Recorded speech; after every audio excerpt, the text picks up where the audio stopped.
Hello viewers, अॼु topic आहे bone जी remodeling थींदी आहे उहा कीअं थींदी आहे. Model of bone healing occurs during 6 weeks. जैसे जेको असांजो बोन कॾहिं बि अनफॉर्चुनेटली ब्रेक थींदो आहे त उहो 6 हफ़्तनि में सही थी वेंदो आहे. A bone is broken. Let's see the sequence of events occurred during 6 weeks of bone healing. जदों हिकिड़ो बोन भरी पियो आहे जदों हुनखे ॾिसूं त हुनजी सीक्वेंस कीअं आहे उहो कीअं थो 6 हफ़्तनि में रीमॉडल थी वञे पंहिंजो पाण शिकिल अख़्तियार थो करे सही थो थी वञे. Step number 1. Blood from ruptured blood vessels from a large clot around the fracture.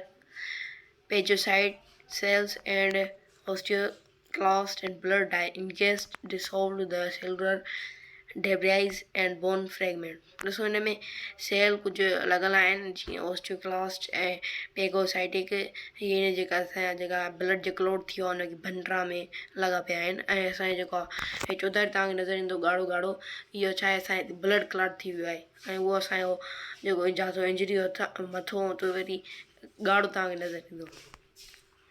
Bones are normally covered with a thin layer of connective tissues, example periosteum, rich in capillaries, osteoblasts and osteoblast forming cells. ॾिसो हुन में वरी sales मौजूदु हूंदा आहिनि जंहिंजो नालो हूंदो आहे पेरियोस्टियम जेके कैपिलरीज़ सां रत कैपिलरीज़ सां भरियल हूंदा आहिनि. Step number 2. A fracture ruptures the periosteum and stimulates the production and release of the numerous osteoblasts, which secrete a porous mass of the bone and cartilage called callus. Around break, callus replaces the original blood clot and holds the end of the bones together. The remodeling process reforms the original shape of the bone.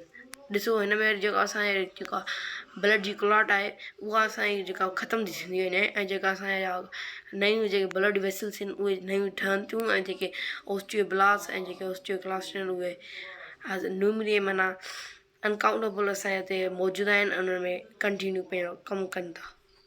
Step number 3. Osteoclast and osteoblast and capillaries invade the callus.